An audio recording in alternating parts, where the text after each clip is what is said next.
Bonjour les amis, aujourd'hui je vais vous parler du Suisse ou canal de lavage.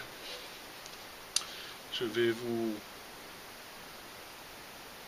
vous expliquer les bases du Suisse. Alors le Suisse est composé principalement d'un canal, d'une partie plus évasée qui fait entonnoir,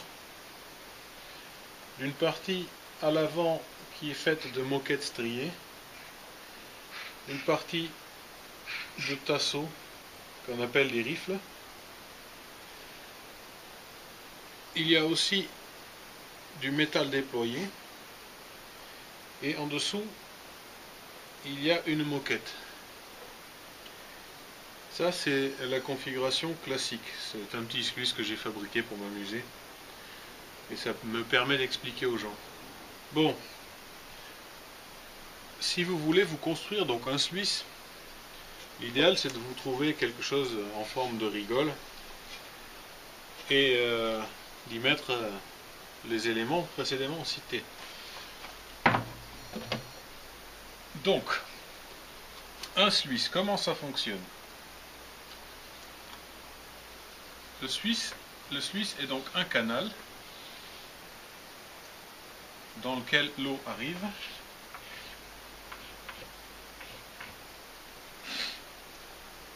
Cette eau rencontre des obstacles qui sont les rifles, les tasseaux qu'il y a au milieu. Et que se passe-t-il à ce moment-là? Lorsque vous mettez votre terre ici, votre sable, l'eau met tout ça en mouvement et tout ce qui est dense s'arrête derrière chaque tasseau.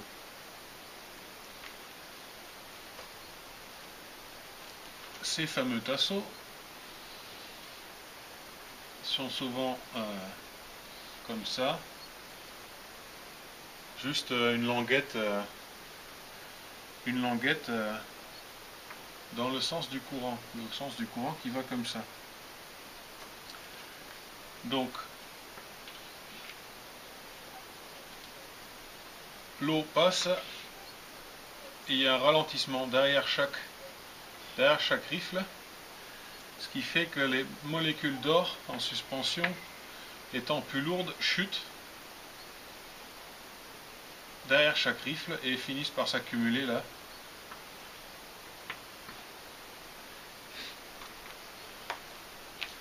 Donc voilà, donc vous avez compris, c'est comme dans mon topic sur là où se dépose l'or dans le ruisseau, il y a un courant d'eau et il y a des pertes de pression, de vitesse. Derrière chaque obstacle, l'or chute derrière ces obstacles. Maintenant, passons à plus technique. Le fameux rifle.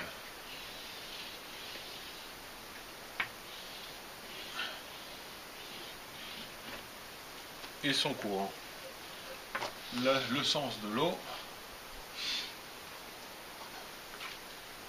Les particules de sable en suspension avec les particules d'or.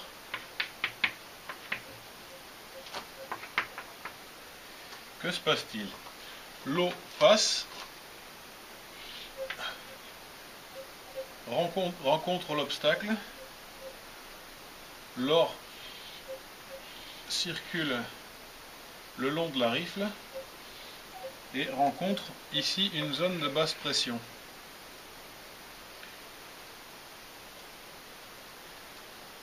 Dans cette zone de basse pression, il y a un courant qui tourbillonne en sens inverse du courant.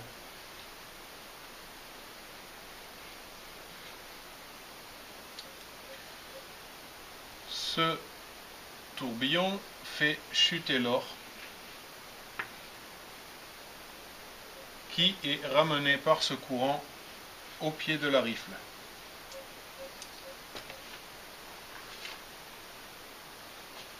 Pour arrêter cet or et le piéger, on ajoute donc une moquette dans lequel l'or vient se fixer.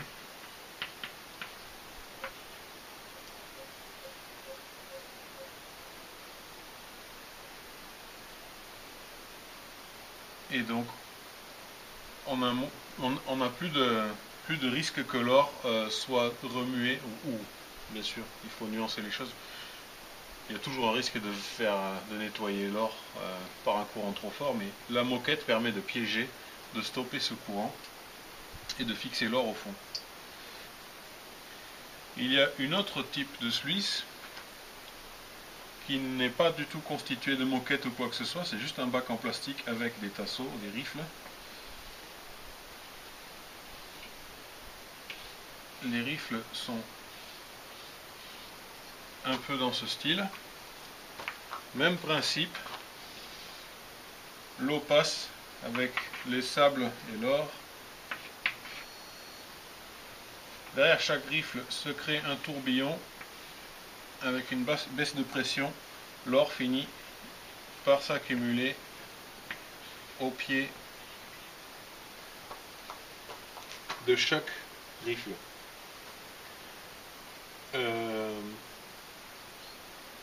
Ces rifles, on peut en voir sur internet. Vous pouvez taper sur YouTube, c'est les Sluice Le Trap par exemple. Et je crois qu'il y a McKirk qui fait ce genre de sluice aussi.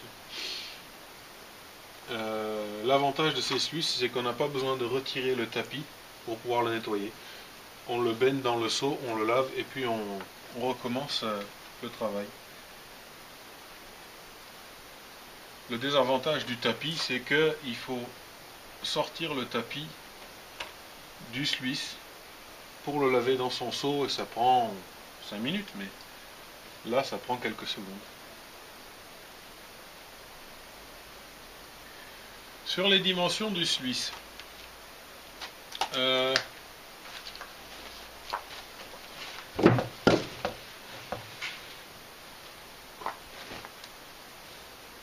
étant orpailleur de loisirs,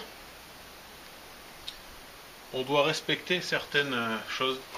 Moi, j'estime qu'un sluice de 1 mètre par 25 cm,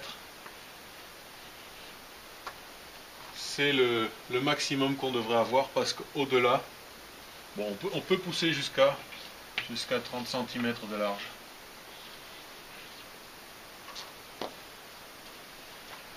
Au-delà de ces dimensions, c'est plus de l'orpaillage de loisirs, ça devient de l'industriel et c'est pas le but. Si on veut que notre loisir soit vu en tant que loisir et non pas comme pillage de ruisseau ou quoi, il faut se cantonner à des dimensions modestes.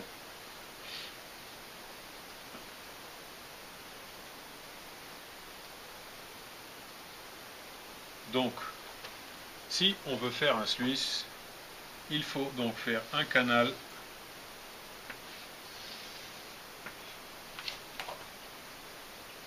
avec des tasseaux et une moquette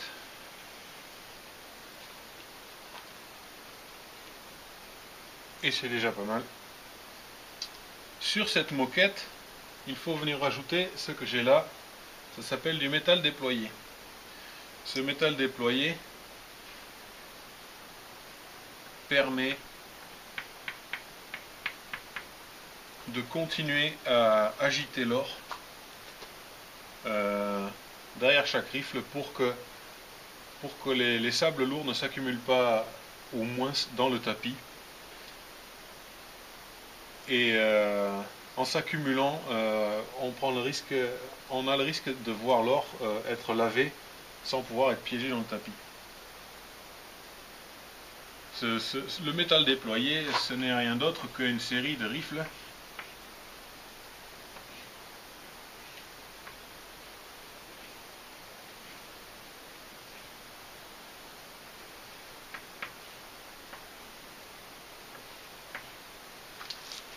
derrière lequel l'or vient s'accumuler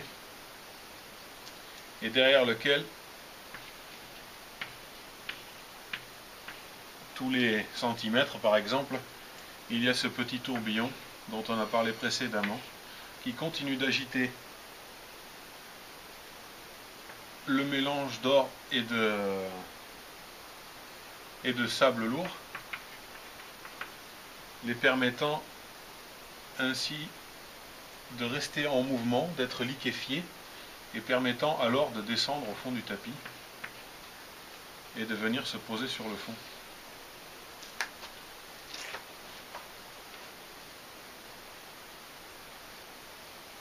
Voilà, je pense que ce sont les bases